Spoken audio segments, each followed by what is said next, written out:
सास, माँ, बहू और बेटी। नहीं नहीं, ये कहानी इन सारे के सारे रिश्तों की नहीं, बल्कि 2 रिश्तों में ही सभी रिश्तों के होने की है। अरे बहू, मेरे और तेरे ससुर जी की रोटी मत बनाना, मैं बना लूंगी, दिन तक ठंडी हो जाती है। बहू जो कि एक वर्किंग लेडी थी। नहीं नहीं माँ जी, मैं अच्छे से कपड़े में लपेट देती हूँ ना, आप क्यों मेहनत करेंगी, माइक्रोवेव में गर्म कर लेना। अरे नहीं बहू, मेहनत मत कर, वैसे भी ऑफिस में कम मेहनत होती है क्या, जा रहने दे। लेकिन बहू मानती नहीं, वो सास ससुर की रोटी बना कर ही जाती है। दोपहर में खाने के वक्त ससुर जी कहते हैं, अरे बहू को रोटी बनाने के लिए क्यों मना कर दिया, क्या हो गया, ठंडा ही तो खाते आए हम लोग हमेशा से। अरे वो क्या है ना, सुबह ऑफिस जाती है, घर का सारा काम करने में वक्त लग जाता है, अरे थकती है वो अलग, तो मैंने सोचा बहाने से ही थोड़ा कम काम करवाऊं। ससुर मुस्कुरा रहे होते हैं। ये तो अच्छा है, बहू को समझना जरूरी है।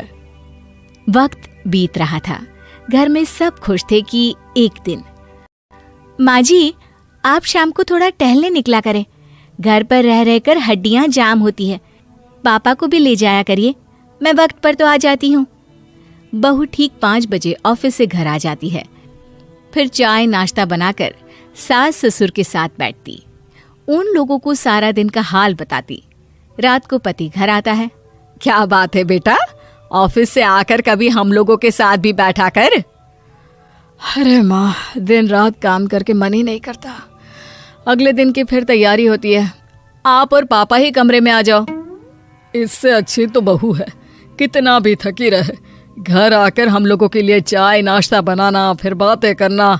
बहू ना होती तो हम बुढ़ा बुढ़िया तो बैठे ही रह जाते। सास और ससुर अब बहू के कहने पर शाम की सैर पर निकलने लगते हैं। सास की कई सहेलियां बनती है तो ससुर को भी कुछ बुजुर्ग लोगों का ग्रुप मिल जाता है। कैसा रहा सहेलियों के साथ शाम का वक्त? हम लोगों ने तो भाई खूब योगा किया। अरे हम लोगों को गप्पों से फुर्सत ही नहीं होती।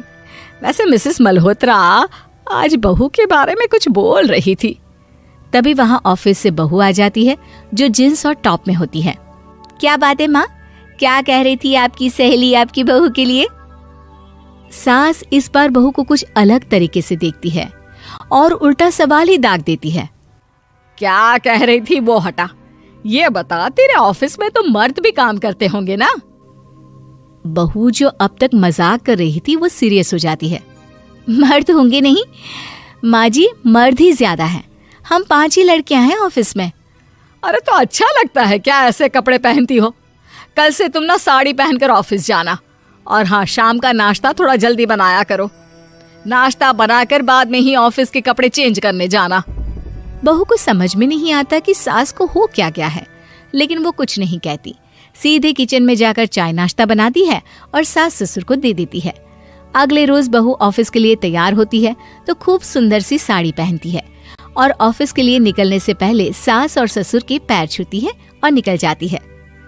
क्या बात है, आज मेधा के ऑफिस में लग रहा है कोई फंक्शन है। अच्छा, पता नहीं, मुझे तो बताया नहीं, वैसे तो सारी बात करती रहती है। अरे देखा नहीं कैसे साड़ी पहनकर जा रही थी? अरे वो तो मैंने ही बोला है उसे। अरे अच्छा लगता है क्या रोज रोज ऐसे सूट या जींस में जाना? बहू हो, बहू बनकर रहो। और आप भी ना मेधा मेधा मत किया करिए, बहू बोला करिए, सर पर चढ़ जाएगी तो दिक्कत हो जाएगी। सास अब बहू को बहू जैसा रखने लगती है, हर बात पर रोका टोकी, हर बात पर ताने। क्या बात है, आजकल लेट आ रही हो ऑफिस से? अरे चाय के लिए भी देर हो जाती है, हम लोग फिर पार्क में भी देर से पहुंचते हैं।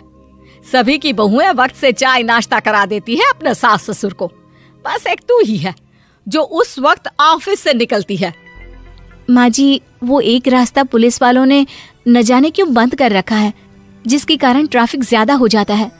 मैं कोशिश करूंगी कल वक्त से पहले ही निकल जाऊं। ससुर देख रहे होते हैं कि बहू अब परेशान सी रहने लगी है। एक रोज, मेधा, बेटी मेधा। जी पिताजी। बेटा देख जरा कौन सी टी शर्ट अच्छी लग रही है। वो क्या है ना, शाम को सब बदल बदल कर टी शर्ट पहनते हैं, मैं भी सोच रहा हूँ कि आज कुछ अच्छा सा पहन कर जाऊं। हाँ पिताजी, ये सही है। ये लाल वाली ना बहुत जचेगी आप पर। मेरे पापा पर भी डार्क रंग बहुत जचता है। क्या चल रहा है? अरे ससुर के सामने घूंघट तो छोड़ो, ऊपर से रंग बताया जा रहा है टी शर्ट का। अरे बहू, कोई संस्कार दिए नहीं है क्या तेरी माँ ने?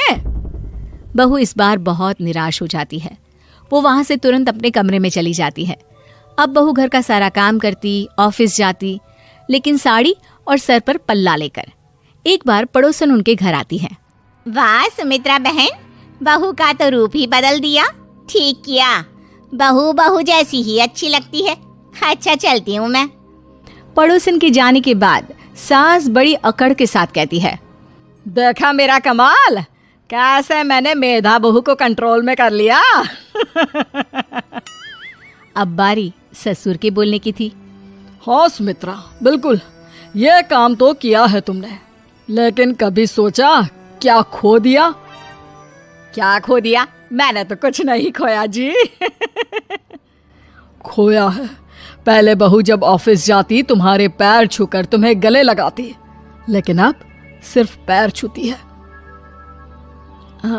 हाँ जी, ये बात तो आप ठीक बोल रहे हैं। पहले घंटों हम लोगों से बात करती, कमरे में ना जाती, ऑफिस से आते ही खुद की चाय, खाना, नाश्ता सब हम लोगों के साथ करती, सारी बात बताती। लेकिन क्या तुम्हें पता है, बहू की तबीयत खराब चल रही है, वो माँ बनने वाली है। ये बात मुझे बेटे ने बताई कि तुम्हें बता दूं। अब सास की आंख में आंसू थे। वो समझ गई थी कि लोगों के कहने में आकर उसने क्या खो दिया। शाम को बहू घर आती है तो माँ किचन में पकोड़े तल रही होती है। अरे माँ जी, आप रहने दीजिए ना, मैं आ तो रही थी। अरे नहीं, जा तू चेंज कर ले, मैं नाश्ता और चाय टेबल पर ही लगा रही हूँ मेधा। सास के मुंह से अपना नाम सुनकर बहू को बहुत अच्छा लगता है। माँ जी, कोई गलती हो गई है क्या? मेरे होते हुए आप काम करे, ये ठीक नहीं है। संस्कारी और समझदार बहू सास को माँ समझती है, लेकिन सास की बेवकूफ़ी उसे सास ही बनाकर रखती है। बहू, मुझे भी थोड़े संस्कार और समझदार बनने का मौका दे, जिससे मैं भी बहू नहीं बेटी को देखूं तुझ में। और हाँ, मेरा होने वाला पोता क्या कहेगा कि दादी ने तो मेरी माँ को बहुत परेशान किया।